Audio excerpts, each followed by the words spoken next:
साथियों, स्वागत है आप सभी का एक बार फिर से मेरे चैनल पर। और यहाँ पर आज हम जिस टॉपिक पे बात करने वाले हैं वो आपका एगारोस जेल इलेक्ट्रोफोरेसिस है। हालाँकि इसके रिगार्डिंग जहाँ पे इसके पहले भी जो मेरे वीडियोज़ अवेलेबल हैं वहाँ पे हमने वेस्टर्न ब्लॉटिंग का ऑलरेडी चर्चा कर लिया है। और वेस्टर्न ब्लॉट जब आप पढ़ते हैं तो वहाँ पे ऑटोमैटिक हम एसडीएस इलेक्ट्रोफोरेसिस आपको करना होता है, तो वो चीज़ें ऑलरेडी वहाँ पे कवर है। बट फिर भी यहाँ पर अब हम केवल और केवल एगारोस जेल इलेक्ट्रोफोरेसिस जो हमारा रह गया है उसको हम बहुत ही शॉर्ट में कवर करेंगे। और हालाँकि ये बहुत ही सिंपल होता है, यहाँ पे कोई बहुत बड़ी ये मतलब आपको दिक्कत भी नहीं आएगी। बट फिर भी एक बहुत ही शॉर्ट टॉपिक है, एग्ज़ाम में कहाँ-कहाँ से क्या-क्या क्वेश्चन डेराइव हो सकता है, उन ची पहलुओं को बताते हुए आपका कॉन्सेप्ट मैं यहाँ पे क्लियर कर दूँगा। और ये बेसिकली आपका ऐसा इलेक्ट्रोफोरेसिस सिस्टम होता है जो कि आपने अपने 12th लेवल पर भी आपने पढ़ा होगा, एगारोस जेल इलेक्ट्रोफोरेसिस। तो सबसे पहले यहाँ पर हम कुछ बातों को समझ लेते हैं। बेसिकली इलेक्ट्रोफोरेसिस का मतलब क्या होता है? तो बहुत ही सिंपल है, जैसा कि ये आपका मेथड होता है for the separation on the basis of the charge to mass के रेशियो के आधार पर होता है, जो कि आपका मैक्रो मॉलिक्यूल होगा। ठीक है? जो भी आपका डीएनए होगा और भी कोई प्रोटीन्स हो सकते हैं, जो भी आपके मैक्रो मॉलिक्यूल के अंतर्गत आते हैं, तो उनको उनको हम किस बेसिस पे चार्ज और मास के रेशियो के आधार पे सेपरेट करते हैं under the influence of an electric field. मतलब इलेक्ट्रिक फील्ड देते हैं, जिसके आधार पर वो अपना मूवमेंट शो करते हैं। और वो फिर आगे उसकी मेथोडोलॉजी का प्रोसेस होता है कि किस बेस पे वो सेपरेट होते हैं, उनको हम अभी आगे चर्चा करेंगे। हालाँकि ये अभी आपका हिस्टोरिकल इवेंट है, तो हम थोड़ी बहुत चीज़ों को यहाँ पे देख लेते हैं। इलेक्ट्रोफोरेसिस जो होता है उसको ग्रीक वर्ड में इसका मतलब होता है टू बियर इलेक्ट्रॉन, यानी कि जिसके पास थोड़ी इलेक्ट्रिसिटी कह लीजिए, इलेक्ट्रॉन होंगे तो ऑब्वियस सी बात है उसमें कंडक्टिविटी होगा। तो इस तरीके की जो चीजें होती हैं उनको हम क्या बोलते हैं? इलेक्ट्रोफोरेसिस बोलते हैं। प्रीफिक्स इलेक्ट्रो का मतलब जो यहाँ पे इलेक्ट्रो वर्ड है उसका मतलब होता है इलेक्ट्रिसिटी से होता है, which is required to migrate molecule. जो कि आपको किसी भी मॉलिक्यूल को माइग्रेट कराना है तो ऑब्वियस सी बात है धारा का प्रवाह कराना होगा। तो जैसा कि आपको पता भी होगा कि आपको कोई भी एक इलेक्ट्रिक फ्लो तो आपको देना ही पड़ेगा। तो यानी कि ये आपका माइग्रेट करेगा, उसका मतलब इलेक्ट्रो हो गया। सफिक्स यहाँ पे फोरेसिस है, जिसका मतलब है माइग्रेशन या मूवमेंट। तो बहुत ही आसान है, बाकी इसमें कुछ साइंटिस्ट का नाम दिया गया है, हालांकि ये इतना इंपॉर्टेंट नहीं है, बस फिर भी इसको जान लेते हैं कि it was observed for the first time in 1807 में। रसियन प्रोफेसर्स थे पीटर इवानोविच स्ट्रैकोव एंड फ्रिडरनैंड फ्रेडरिक र्यूस, ये इनका नाम है। बाकी याद कर सकते हो तो याद कर लेना, बाकी कोई बहुत ही इसमें साइंटिस्ट पे नहीं जाएंगे। दे notice the migration of the clay particle, यानी मिट्टी को देखा डिस्पर्स्ड इन द वाटर, जो कि वाटर में थी, in the presence of the constant electric field. तो ये सब चीजों को जब इन्होंने देखा था, वहां से ये इलेक्ट्रोफोर्सेस का कॉन्सेप्ट आया है। तो यहाँ पे जो आपको मोटी मोटी बातें याद रखनी है मेरे हिसाब से, इस पैराग्राफ से जो आपको सीख कर जाना है, बस केवल आपको इतना जानना है कि यहाँ पे हम मैक्रो मॉलिक्यूल्स के लिए अप्लाई करेंगे, पहली चीज। दूसरी चीज है कि इसके कहानी के बारे में जानिएगा। और ये साइंटिस्ट जो र्यूस हैं इनका नाम याद रख लीजिएगा। बाकी आप इलेक्ट्रिक फील्ड के मदद से जो भी मैक्रो मॉलिक्यूल को सेपरेट करेंगे, बस वही कहानी है। और यहाँ पे जो मॉलिक्यूल आपके सेपरेट होते हैं इनको मैं वापस से हाईलाइट कर देता हूँ। ये जो कहानी आपकी बनती है वो चार्ज टू मास रेशियो होता है। ठीक है? मतलब चार्ज कितना है उस पर्टिकुलर चीज पे आधारित होता है। ठीक है? अब बहुत ही शॉर्ट में थोड़ा-सा आगे बढ़ते हैं और यहाँ पर अब हम प्रिंसिपल पर आएँगे, जो कि आपका क्या इसके प्रिंसिपल है, उस पे हम चर्चा करेंगे। और फिर उसके बाद हम एगारोस जेल इलेक्ट्रोफोरेसिस पे बात करेंगे। तो many important biological molecule such as nucleotide हो गए, डीएनए हो गया, आपका आरएनए हो गया, पेप्टाइड हो गया, प्रोटीन्स हो गए।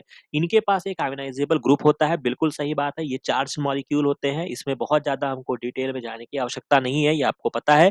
And therefore at any given pH exist in solution as electrically charged species either as cation या anion। तो किसी भी एक गिवन पीएच पर ये या तो कैटायन के तरीके बिहेव करते हैं या तो एनायन के तरीके बिहेव करते हैं। कैटायन का मतलब होता है जिसके पास पॉजिटिव चार्ज हो, और एनायन जो होते हैं उनके पास निगेटिव चार्ज होता है। तो बहुत ही बेसिक कहानी है, ये मैंने आपको बता दिया।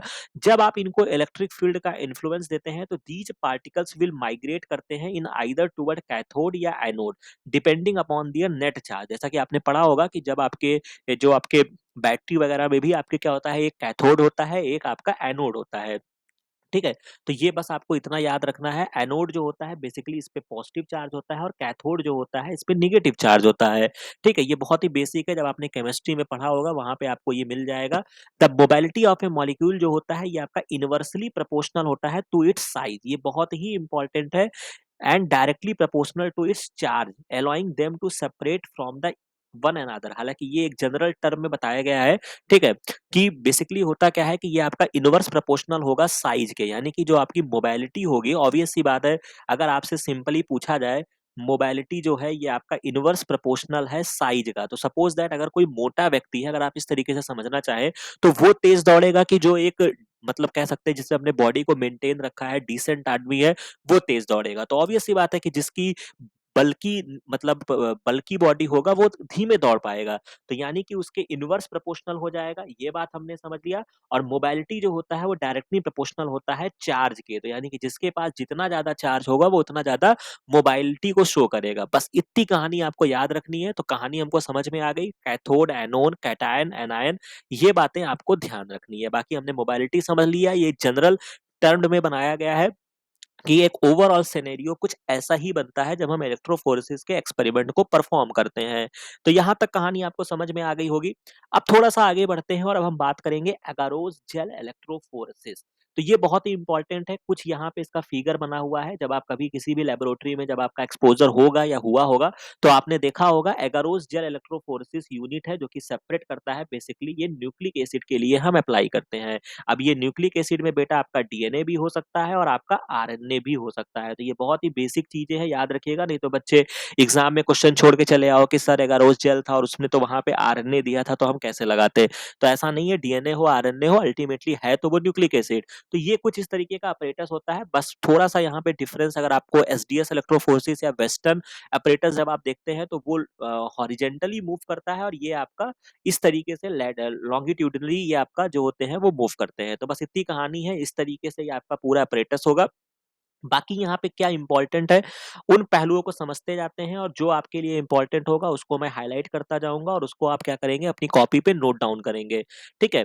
तो in this type of electrophoresis the gel जो होगा ये matrix of the agarose molecule का बना होता है। एक बात याद रखिएगा, कुल मिला के बस आप इतनी समझ लीजिए कि जैसे कि अगर आपने घर में चाय बनाते हैं तो चाय को जब आप छानते हैं तो आप छलनी का इस्तेमाल करते हैं। ऑब्वियस सी बात है। तो बस उसी तरीके से हमको एक किसी छलनी की आवश्यकता है कि जो क्या करेगा कि जो मॉलिक्यूल को सेपरेट आउट करेगा। मतलब उसमें कोई अलग मॉलिक्यूल होगा या कोई गंदा मॉलिक्यूल होगा या कोई हाई मॉलिक्यूलर वेट का होगा। ऐसी छलनी हम बनाएंगे कि हमको जितने साइज का मॉलिक्यूल हमको गुजारना है वही गुजर पाए। समझ रहे हो।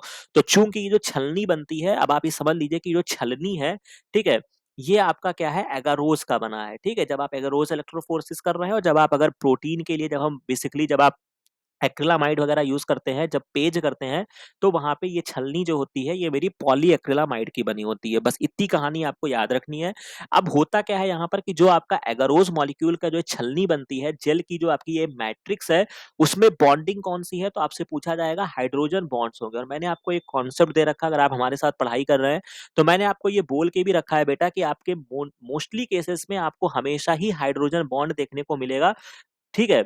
मतलब जितने भी आपके इंटरेक्शंस बायोलॉजिकल सिस्टम में आपको देखने को मिलते हैं बेटा, वो आपको हाइड्रोजन बॉन्ड के फॉर्म में देखने को मिलते हैं। और यही हाइड्रोजन बॉन्ड जो होते हैं वो टिनी पोर्स का फॉर्मेशन करते हैं।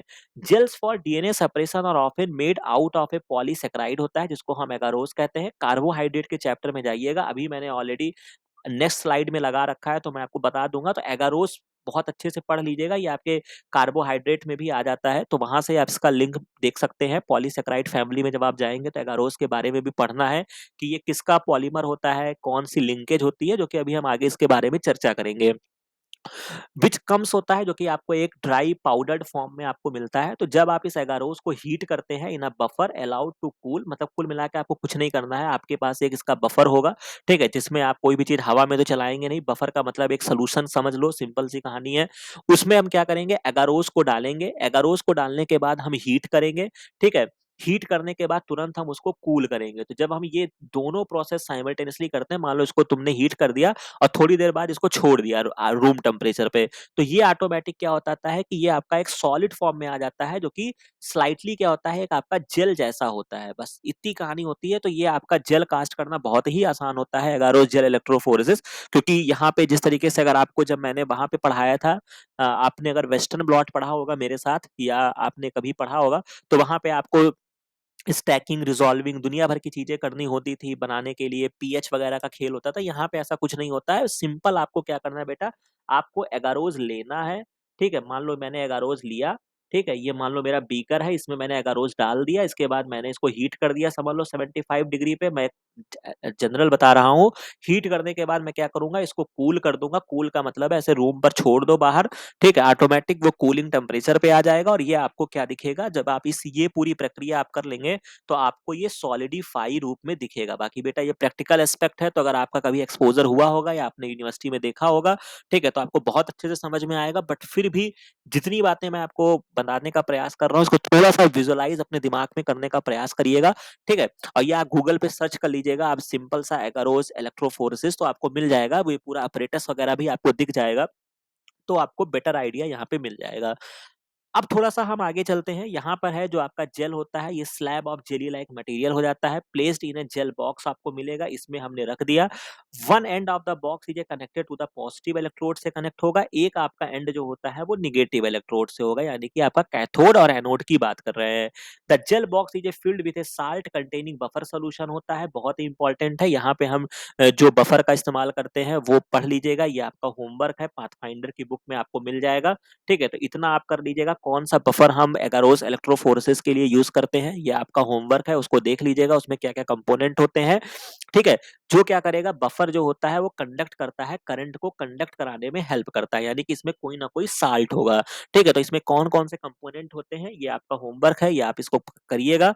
The end of the gel with the well is positioned towards the negative electrode. ठीक है, the other end of the gel is a position toward the positive electrode toward which the DNA fragments will migrate करते हैं। Actually में मैंने आपको ये रटवाया भी था, अगर आपने मेरे साथ पढ़ा होगा। अगर आपको दुनियादारी नहीं याद होती है तो बस आपको इतना याद रखना है कि जो आपको डीएनए है, ये आप डीएनए लिखिए, ये आपसे खुद कह रहा है कि अगर आपसे कोई पूछता है कि ये कहाँ जाएगा, तो सबसे पहली बात है डीएनए क्या है, इसमें एन से निकालिए, लिख दीजिए निगेटिव। ठीक है, तो डीएनए पर कैसा चार्ज है बेटा, निगेटिव चार्ज है, जब निगेटिव चार्ज है तो किस तरफ जाएगा, पॉजिटिव की तरफ जाएगा। और इसके पहले मैंने आपको क्या बताया है, पॉजिटिव किसके पास होता है, एनोड के पास होता है, तो यानी कि ए जो है, ए का मतलब हम क्या पढ़ लेंगे, एनोड हो जाएगा। बस अब तो कहानी क्लियर हो गई। तो बस यही कहानी है कि जो आपका डीएनए का मॉलिक्यूल होगा, क्योंकि उसके पास निगेटिव चार्ज है, तो ये पॉजिटिवली चार्ज की तरफ क्या करेगा, माइग्रेट करेगा। तो बहुत ही आसान भाषा में हमने समझ लिया किस तरीके से आपका एगारोस बनता है, किस बॉन्ड की भूमिका है, उस बात को हमने यहाँ पे आपको समझा दिया। हाइड्रोजन बॉन्ड हमको याद रखना है, एगारोस बनेगा, पोर साइज हो जाएगा, इसमें हमको क्या करना है, हीट करना है, कूल करना है, जिससे मेरा जेल फॉर्म हो जाएगा। जेल फॉर्म होने के बाद क्या करेंगे, हम इसको एक बॉक्स में रख देंगे, जो हमको कंपनी से हम मंगा के रखे रहेंगे, भाई ऑब्वियस सी बात है, हवा में थोड़े चला देंगे। तो ये पूरा एक अपरेटस आता है, उस अपरेटस में क्या करेंगे, अपने एगारोस को रख देंगे, जो हमारा जेल कास्ट हुआ है। उसमें क्या होता है, एक एंड जो होता है वो पॉजिटिव इलेक्ट्रोड होता है, एक एंड आपका निगेटिव इलेक्ट्रोड होता है, और फिर इसमें हम एक साल्ट कंटेनिंग बफर डालते हैं। अब ये बफर क्या होता है, तो ये बफर जो होता है, ये सर ने हमको होमवर्क दिया है कि आप इसको लिखेंगे, कौन सा बफर है। बेसिकली यही बफर जो होता है वो मतलब आपके करंट को कंडक्ट कराने में हेल्प करता है। ठीक है, इसके बाद जो दूसरा क्वेश्चन अराइज होता है बेटा कि आपका डीएनए जो है वो किस तरफ जाएगा, तो सर ने हमको ट्रिक बता रखी है कि डीएनए हमसे खुद कह रहा है कि बेटा तुम पहचान लो। तो कैसे पहचान लो, डीएनए हम लिखेंगे, एन से डीएनए पर इसमें निगेटिव चार्ज होता है, और डीएनए पे बहुत ही बेसिक क्वेश्चन ये भी पूछा जाता है कि निगेटिव क्यों चार्ज है। तो चूंकि इसके पास फॉस्फेट ग्रुप होता है, इसकी वजह से इस पर क्या होता है, निगेटिव चार्ज होता है। और ए से क्या लिख दो बेटा, एनोड लिख दो, यानी कि ये एनोड की तरफ जाएगा। अब ये निगेटिव है, तो यानी कि एनोड क्या होगा, पॉजिटिव होगा। बस सिंपल सी कहानी हो गई। तो ये हमने एगारोस के बारे में समझ लिया। अब थोड़ा सा और देख लेते हैं, यहाँ पे वही बात लिखा है, डीएनए मॉलिक्यूल्स पर कैसा चार्ज है, निगेटिव चार्ज है, जो मैंने आपको बता दिया। Gel electrophoresis of DNA fragment separate them on the basis of the size only. ये याद रखिएगा कि जो जेल इलेक्ट्रोफोर्सिस जो हम एगारोस करते हैं, ये केवल और केवल साइज के आधार पे डीएनए को सेपरेट करता है, यहाँ पे चार्ज का रोल नहीं होता है। Using electrophoresis we can check the different DNA fragment present in a sample and determine their absolute size with the help of DNA ladder made up of DNA fragments of known size. Actually में होता क्या है कि जब आप electrophoresis चलाएंगे, तो मान लीजिए कि होता क्या है कि आपका जो सैंपल है, आपको ये देखना है कि मेरा डीएनए कितने, कह सकते हैं कि कितने आपका मॉलिक्यूल का है, कितने सॉरी कितने किलो बेस पेयर का है या कितने बेस पेयर का है। तो चूंकि क्या होता है कि आपने सैंपल को लोड किया, और एक आपका लैडर जिसको हम बोलते हैं, जो कि हम चाहे वो प्रोटीन के केस में भी हम यूज करते हैं, जिसमें आपका नोन मास होगा। मान लीजिए कि आपका इसमें 200 केबी है, ठीक है, 300 केबी है, मतलब उसको भी रन करोगे, तो जहां पर आपका मान लीजिए जैसे प्रोटीन के केस में नहीं होता है कि जहां पर आपका बैंड दिखा, तो उसको हम मान लेंगे कि यानी कि जो मेरा अननोन सैंपल है वो कितने किलो बेस पेयर का है, वो 200 किलो बेस पेयर का है।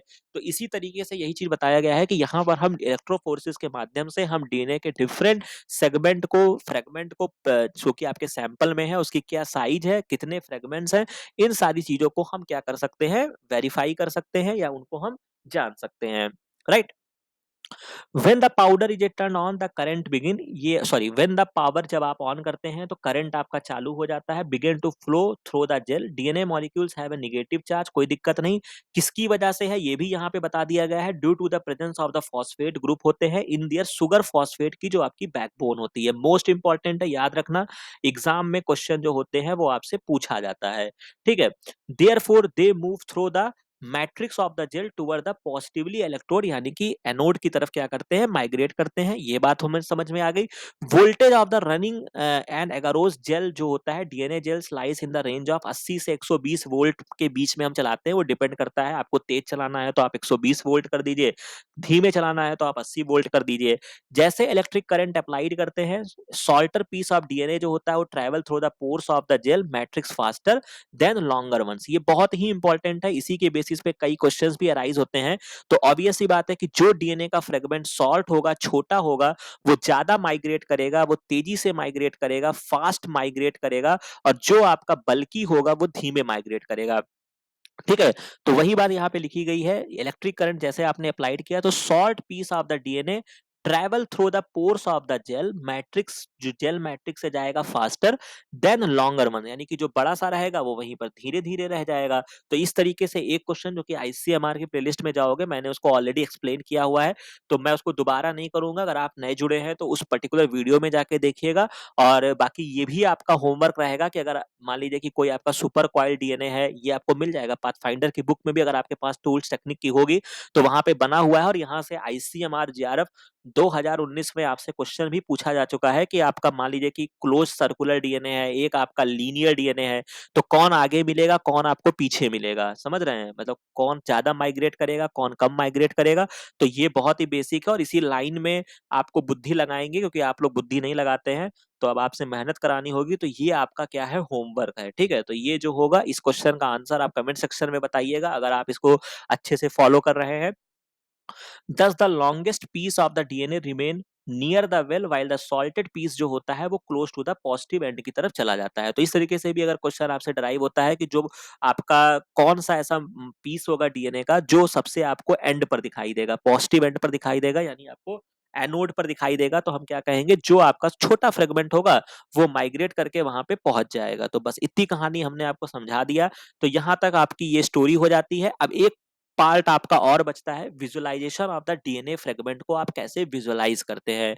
तो equipment used for visualization of the target DNA, ये यूवी कलर में हम करते हैं, जो कि आपका ट्रांस इल्यूमिनेटर होता है। ये आपको जो इक्विपमेंट यूज करते हैं इसका नाम याद रखिएगा, यूवी ट्रांस इल्यूमिनेटर होता है। बेसिकली क्या होता है कि आपको डीएनए जो होता है, जो कि आप इसकी कहानी समझ लीजिए, नेकेड आई से आपको नहीं दिखती है, ठीक है, तो आपको स्टेन करना होता है, और चूंकि ये हमको केवल यूवी यूवी यूवी रेंज में ये आपको डीएनए देखने को मिलता है। और रेड ऑरेंज, ये टेक्निकली नेम इसको बोला जाता है, जब आप इसको स्टेन करते हो पर्टिकुलर, किससे स्टेन करते हैं, ethidium bromide, most important question है, एग्जाम में पूछा जाता है, ठीक है। यहां से क्वेश्चन आपका डराइव होगा, एथिडम ब्रोमाइड पूछा जाता है, likely the most well known stain होता है जो यूज्ड करते हैं for visualizing of the DNA. This stain can be mixed in the gel mixture में आप कर देते हैं, इन द इलेक्ट्रोफोरेसिस बफर, या तो फिर मतलब कई तरीके से, अब पर्टिकुलर जब आप एक्सपेरिमेंटल फील्ड में आएंगे तो पता चलेगा, कभी कभी लोग उसको सैंपल में ही मिक्स कर देते हैं, कभी बाद में करते हैं, वो सब सारी चीजें या तो आप बफर में मिक्स कर दीजिए, तो उस पर डिपेंड करता है। तो जैसे ही आप उसको मिक्स करेंगे इलेक्ट्रोफोरेसिस बफर में या जेल में, और जब आप उसको स्टेन करते हैं आफ्टर, जब ये रन हो जाता है, मॉलिक्यूल्स ऑफ द ईटीबीआर अपना वर्क कैसे करते हैं, ये भी बहुत इंपॉर्टेंट है, जो कि ये वर्ड है, टेक्निकली वर्ड है इंटरकैलेट। ये वर्ड हमेशा याद रखिएगा, इंटरकैलेट, इंटरकैलेटिंग एजेंट भी इसको कहा जाता है with in the DNA basis.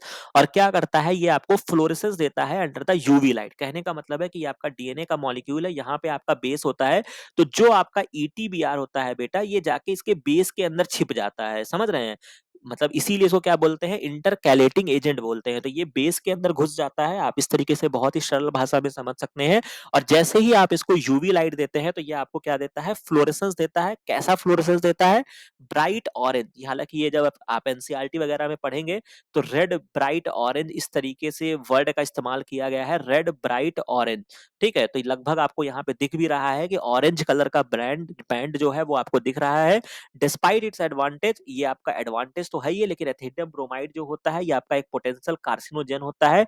It must be handled with great care, मतलब बहुत ही सावधानी के साथ आपको हेल्प इसको यूज करना होता है, प्रॉपर ग्लव्स वगैरह पहनकर।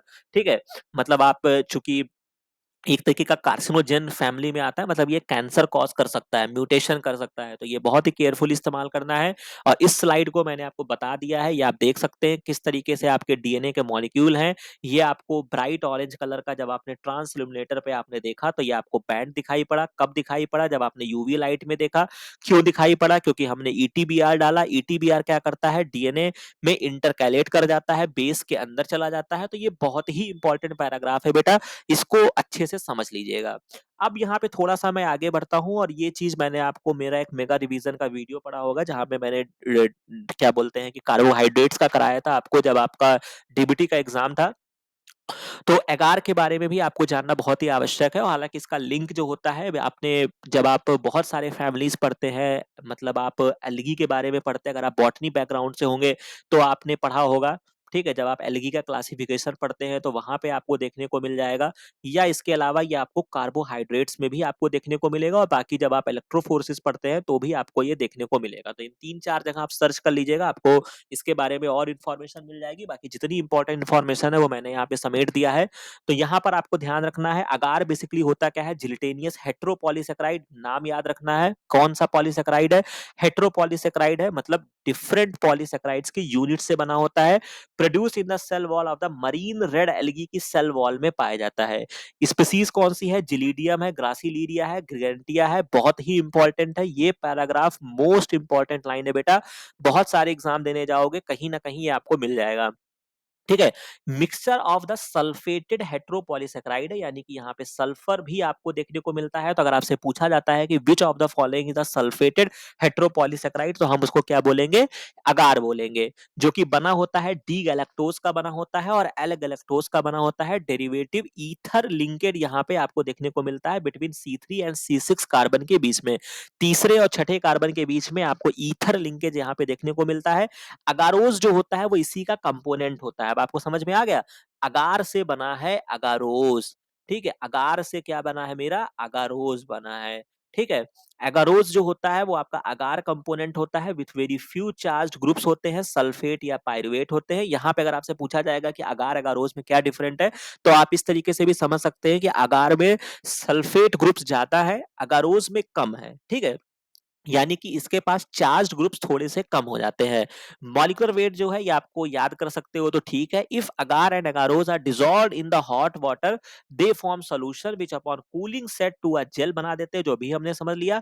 एगारोज जेल जो होता है वो आपका इनर्ट सपोर्ट का काम करता है in the electrophoretic separation of the nucleic acid में, याद रखना है। अब ये न्यूक्लिक एसिड आपका डीएनए होगा और आपका क्या होगा बेटा, आरएनए होगा। Agar is used to form a surface for the growth of bacterial and plant tissue culture में भी हम इसका यूज करते हैं।